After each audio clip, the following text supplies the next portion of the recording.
Page number 193 में बोध सागर में आप देखेंगे कितना स्पष्ट लिखा गया है, लेकिन जो विवेकी होगा केवल उसी की समझ में आएगा। जो अविवेकी है वो केवल अक्षरों को पढ़ के झक मारते रह जाएंगे, उस सार को नहीं ग्रहण कर पाएंगे जो कबीर साहब बताना चाहते हैं, जो कबीर साहब समझाना चाहते हैं। उस चीज को ये लोग कभी नहीं समझ सकते। तो देखिए क्या कहते हैं, शब्द विदेह भयो उजियारा, तिहि पीछे त्रिलोक पसारा। यानी कि तीन लोक बनने से पहले जो आत्मा है वो विदेह रूप में थी, इस देह में नहीं थी, जीव रूप में नहीं आई थी वो, तब वो विदेह रूप में थी। और उसी से आगे उजियारा यानी कि आगे सारा पसारा पड़ा। शब्द विदेह भयो उजियारा, तिहि पीछे त्रिलोक पसारा। शब्द ही नाम लोक है भाई, वही शब्द वही नाम जो तीन लोक बनने से पहले जो था आदि नाम, वही लोक है। जैसे ये तीन लोक बना, उससे पहले जो शब्द था विदेह शब्द, वही चौथा लोक है भाई, समझो इसको। शब्द ही नाम लोक है भाई, नी अक्षर में रहे समाई। उसी नी अक्षर में वो सुरती समाई हुई थी इस तीन लोक का पसारा डालने से पहले, वही उसका लोक था। शब्द ही सुरती के लिए लोक था। अरे शब्द जो तीन लोक से पहले था उसी में सुरती रहती थी। सुरत समाये शब्द में, वाको काल ना खाए। उसी शब्द से ये सुरती अलग हुई है, इसलिए तीन लोक बनाकर उसमें बैठी हुई है। अब इसको नहीं समझ में आ रहा कि इस तीन लोक रूपी शरीर को छोड़ के कहां जाए, इसीलिए ये बार बार गर्भ में कर्म अनुसार धक्के खा रही है। अगर इसको ऐसा गुरु मिल जाए जो इसको शब्द विदेह का लखाव करा दे, विदेह का, देह का नहीं, जो आपको यह बोल दे कि परमात्मा देह रूपी है, वो विदेह को जानता ही नहीं है, अभी जानता ही नहीं है। इसीलिए साहिब ने बोला है आदि नाम पहचानो भाई। आदि नाम विदेह है, विदेह देह नहीं है। आदि नाम है सत्य कबीरा, सत्य कबीरा विदेह है। समझ जाओ इसको। शब्द शब्द सब कोई कहे, वह तो शब्द विदेह है। जीवा पे आवे नहीं, निरख परख कर ले। वो जीवा पे नहीं आता, और जो कोई जीवा पे अगर आपको मंत्र दे दे तो समझ जाओ वो काल का ही दूत है। अब कई लोग हमसे भी प्रश्न करते हैं कि आपके गुरु भी तो 4 नाम 5 नाम देते हैं बोलने वाला, तो वो भी तो काल के दूत हुए। नहीं भाई, वो आपको ये बता के दे रहे हैं कि ये नाम छुड़वा दिए जाएंगे जब आपको उस शब्द का बोध हो जाएगा।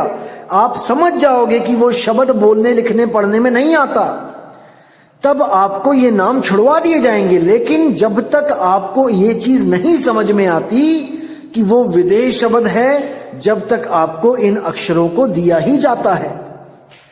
क्योंकि कई भगत होते हैं जो कभी भक्ति से जिसका लेना देना ही नहीं है, सीधे मंदिरों से आ गए नाम लेने, या राम जी की पूजा करते हुए आ गए नाम लेने, कृष्ण जी की पूजा करते हुए आ गए नाम लेने। तो पहले उन्हें सतपुरुष उस सत्य शब्द के बारे में उससे प्रेम करवाने के लिए कुछ नाम दिए जाते हैं, ताकि उनके मुंह पे वो चीज रटे, उनको पता लगे कि हमने सत्य से प्रेम करना है, सत्य को पाना है।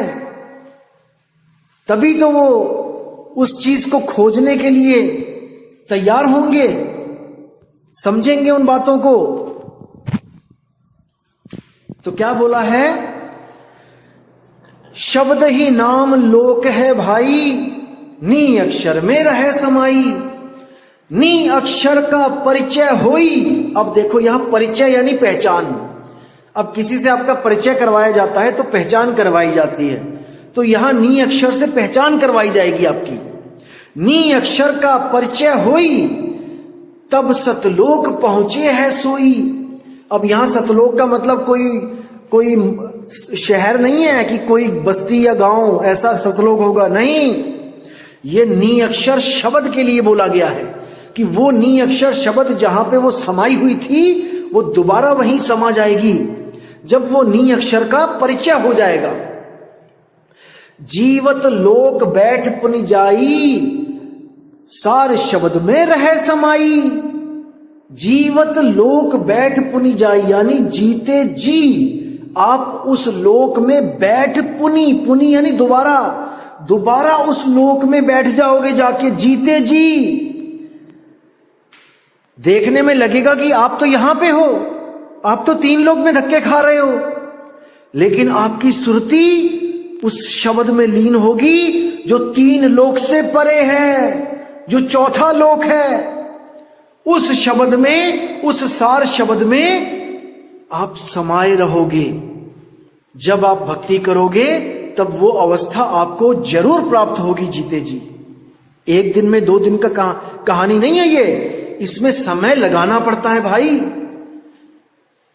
आगे कहते हैं अमर शब्द की होए चिन्हारी, अंबुदीप ताही बैठारी। जब उस अमर शब्द की चिन्हारी यानी चीन जाओगे आप उस अमर शब्द को, जिसको अजर शब्द, अमर शब्द, अकह शब्द कहा जाता है। ये जपना नहीं है। ऐसे गुरु मिलेंगे जो आपको जपवाने लग जाएंगे, आदि नाम, अजर नाम, अकह नाम, ये नाम, वो नाम। अरे भाई जपना नहीं है, उसको चीनना है। अमर शब्द की होए चिन्हारी, उसको चीन्होगे जब, तब अंबु दीपता ही बैठारी। तब उस दीप में, उस सार शब्द रूपी अंबु दीप में वो हंस जाके बैठेगा। अंबु दीप लोक कर नामा, शोभा कहा कहो निज धामा। जब उस लोक में आप समाओगे, उस शब्द में आप समाओगे, उसकी शोभा वर्णित नहीं हो पाएगी। क्या कहूं उसकी शोभा। अवर्ण रूप वर्णो नहीं जाई, उसका रूप ऐसा है कि वो वर्ण कर ही नहीं सकता उसको वर्णित कोई। अवर्ण है वो, उसका तो अनुभव किया जा सकता है केवल। अवर्ण रूप वर्णो नहीं जाई, धर्मदास सुनियो चितलाई। षोडश भान हंस को रूपा, और पुरुष ही महिमा अमृत अनूपा। अब ये जहां पे षोडश भानु आता है, यहां पे कई लोग भ्रमित हो जाते हैं पढ़ के कि षोडश भानु यानी कि 16 सूरज जितनी रोशनी हो जाती है। बिल्कुल गलत दोस्तों, ये कोड वर्ड होते हैं, इनको समझना सबके बस की बात नहीं होता है, समझ जाओ। षोडश भानु का मतलब है कि 16 जो गुण हैं, जिसको 16 सुक्त कहा गया है, जिस सतपुरुष के उस आत्म रूप के 16 गुण जो बोले गए हैं, ये उसको वापस प्राप्त कर लेगा। उस अवस्था में पहुंच जाएगा जहां पर अभी सृष्टि नहीं बनी थी। वो अपने 16 गुणों में स्थित था, और इन 16 गुणों से जो पहले स्थिति थी, जब 16 गुण भी नहीं थे, वो गुणातीत अवस्था वो तब मिलेगी जब आप उसका भेद प्राप्त करोगे। दोस्तों, एक समय ऐसा था जब 16 पुत्र भी नहीं थे, तब भी सतपुरुष था। यानी इस आत्मदेव के 16 गुण भी नहीं थे सुरती के, तब भी वो आत्मदेव था। जैसे ही 16 पुत्र पैदा हुए, 16 गुण प्रकट हुए, उसी में से जो तेज रूपी गुण था, तेज, वही तेज काल है। उसी को काल जानो। बाकी तो आप देखोगे कितने सुंदर गुण हैं, दया, अचिंत, क्षमा, सद्भाव, ये सब गुण हैं। लेकिन इन अज्ञानी गुरुओं ने इनको पुत्र बना के, जो कहानी कबीर साहब ने समझानी चाहिए धर्मदास जी को, उसको सत्य मानकर इन्होंने अपने अपने पंथ चला दिए कि 16 पुत्र थे परमात्मा के, उसमें उसकी खोपड़ी फाड़ दी, उसका सिर काट दिया, वहां से 5 तत्व लेके आ गए। अरे भाई, अरे उसका शरीर अगर परमात्मा ने शब्द का बनाया तो उसके सिर को कौन फोड़ सकता है? वहां पे भी अगर ये लट्ठम लट्ठा और ये सिर फोड़ना और ये दुख है तो भैया वहां पे भी नहीं रहना हमने। फिर तो वहां पे भी बंधन है कि उसका सिर फोड़ के ले आए 5 तत्व। तो भाई सिर तो यहां भी फूट रहे हैं हमारे लड़ लड़ के, और सिर वहां भी फूट रहे हैं, तो हमने क्या करना है ऐसे सतलोक में जाके? विचार करो, समझो इन बातों को। तो आगे क्या कहते हैं? अमर शब्द होए चिन्हारी, अंबुदीप तहीं बैठारी। अंबुदीप लोक का नामा, शोभा कहां कहो निज धामा। अवन रूप वर्णो नहीं जाई, धर्मदास सुनियो चितलाई। शोडन भान हंस को रूपा, पुरुष ही महिमा अमृत अनूपा। अमर शब्द सो प्राणी भयऊ, वही शब्द सो लोक ही गयहू। जो उस अमर शब्द को जान जाएगा, जपेगा नहीं अमर नाम अमर नाम, जो उस अमर शब्द का भेद पा जाएगा, वही शब्द सो लोक ही गयहू। वही शब्द, उसी में सुरती टिक जाएगी और उसको मान लो कि लोक ही गयहू। समझो वही लोक को गया जो उस शब्द को चीन पाया। पान परवाना शब्द है सारा। अब ये पान परवाना वो शब्द है, ना कि ये 10 रुपए का पान घुमा के उसमें मेवे मिष्टी मीठा सौंफ डाल के खिला दिया तुम्हें। ये नहीं है वो पान। पान परवाना शब्द है सारा, वो सार शब्द ही पान परवान है। जब तक वो सार शब्द नहीं मिलेगा, वो पान परवाना नहीं मिलेगा, आप सतलोक नहीं जा सकते, आप उस शब्द में नहीं समा सकते। यही मूल सो हंस उबारा, यही वो मूल ज्ञान है जिससे हंस का उबार होगा, उबरेगा हंस, निकलेगा इस भवसागर से। अकह नाम अक्षर है भाई। अब इसको समझो, अकह नाम, अकह यानी जो कहने में नहीं आ सकता, तो वो अक्षर कैसे हो सकता है? 52 अक्षरों की बात हो रही है यहां पे। तो यहां पे भेद बताया जा रहा है। अकह नाम अक्षर है भाई। अक्षर यानी जिसका कभी शर यानी नाश ना हो।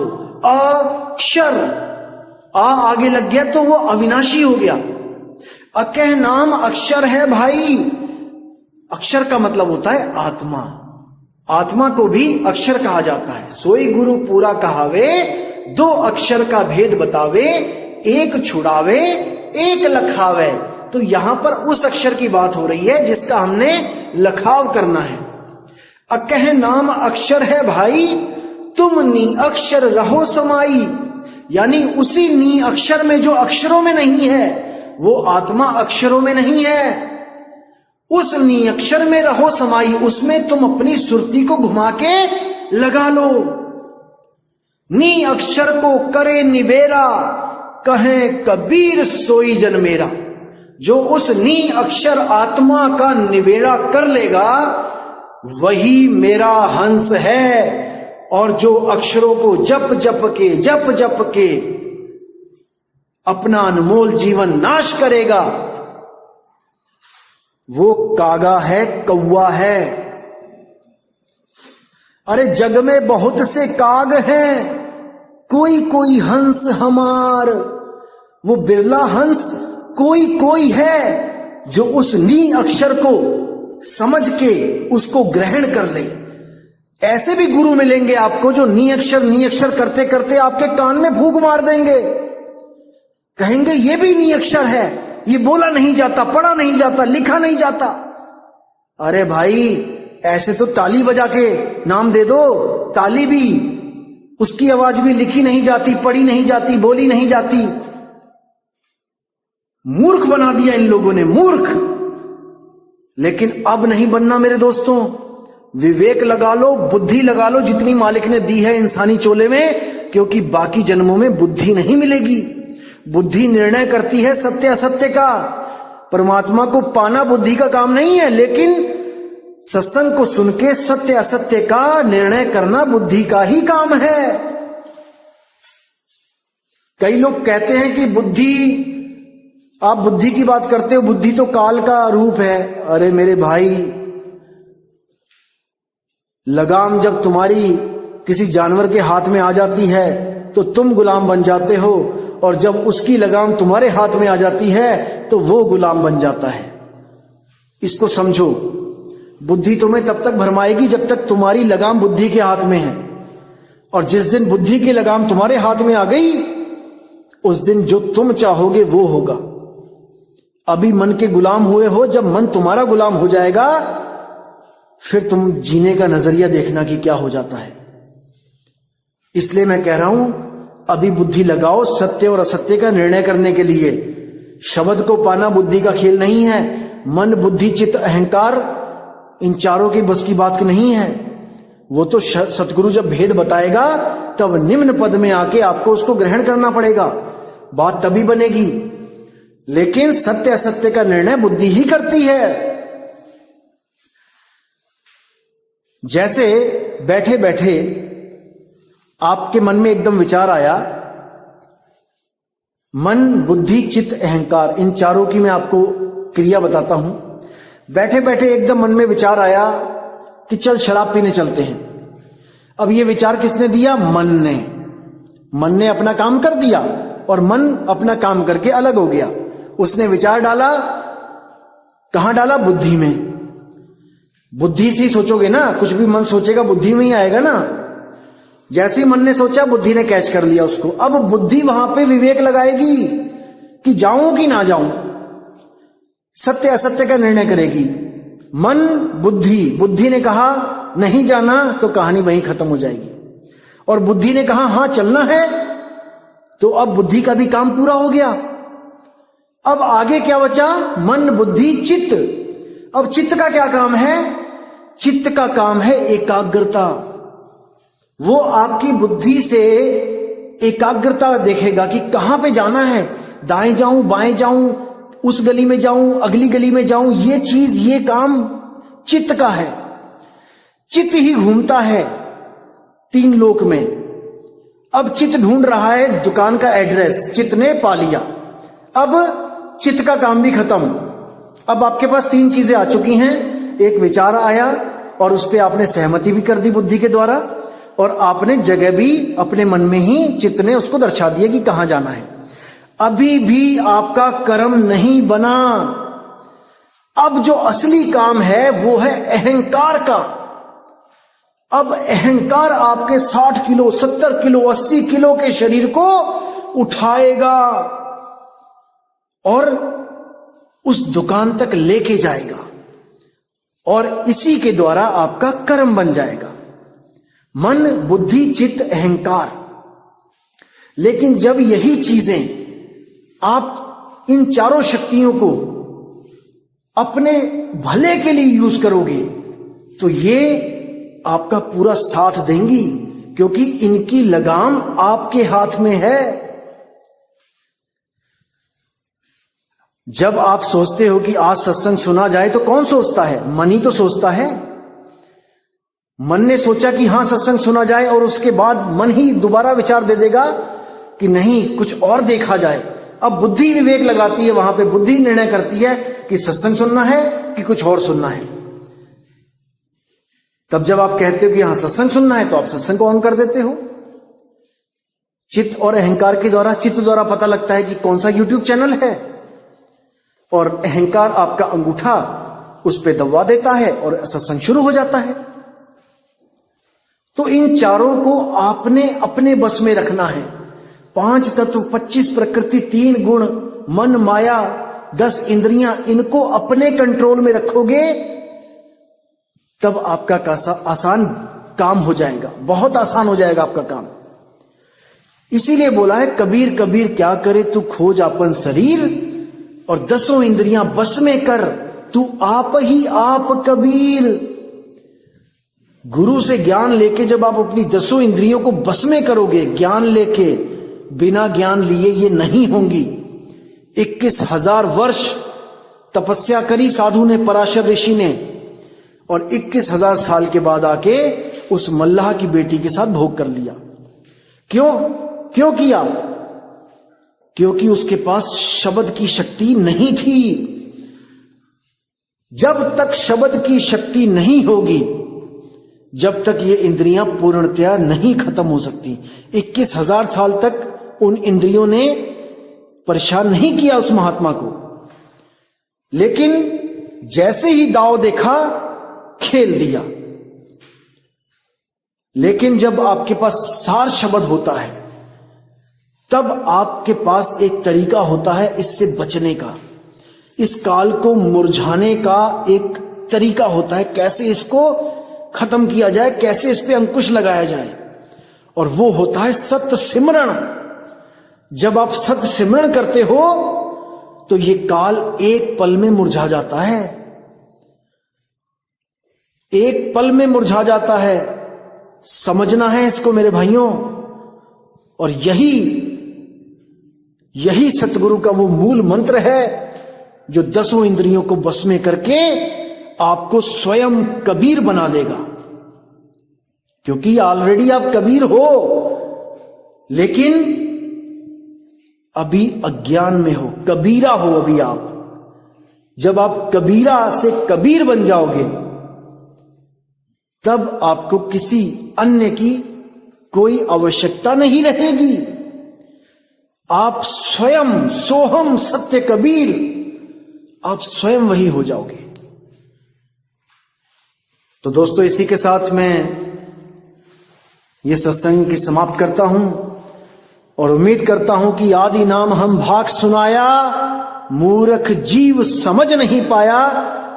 ये बात करके अब आपको कोई और मूर्ख नहीं बना सकता, नहीं बना सकता, जब तक आप स्वयं ना बनना चाहो। अगर आपने स्वयं मूर्ख बनना है तो बन जाओ, कोई मना ही नहीं है, लेकिन विवेकी हंस अब मूर्ख नहीं बनेगा। तो दोस्तों, इसी के साथ मैं अब विदा चाहूंगा और अगला सत्संग मैं बहुत जल्दी भेजूंगा और आपका पूर्ण विवेक जागेगा उस सत्संग को सुन के। और जो लोग कह रहे हैं कि हमें नंबर दे दो आश्रमों के, दोस्तों सब मिलेगा, आप फिक्र मत करो, हर चीज मिलेगी, समय पे मिलेगी, आप बिल्कुल फिक्र ना करो। मैं पूरा वर्क कर रहा हूं इस पे, हर शहर के हर जहां पे भी आश्रम है, मैं सबका एड्रेस पता करने में लगा हूं और बहुत जल्दी ये कार्य समाप्त हो जाएगा और मैं पूरी लिस्ट इसको मैं YouTube पे डाल दूंगा, आप बिल्कुल फिक्र ना करें। तो इसी के साथ दोस्तों मुझे विदा करें। जय गुरु बंदी छोड़ वैराग साहिब, जय गुरु बंदी छोड़ साधु शरण साहिब जी की, जय गुरु बंदी छोड़ मदन साहिब जी की, जय जय गुरु बंदी छोड़ सतगुरु सत्य कबीर साहिब जी की सदा ही जय हो, सदा ही जय हो मेरे मालिक की। साहिब बंदगी सतनाम।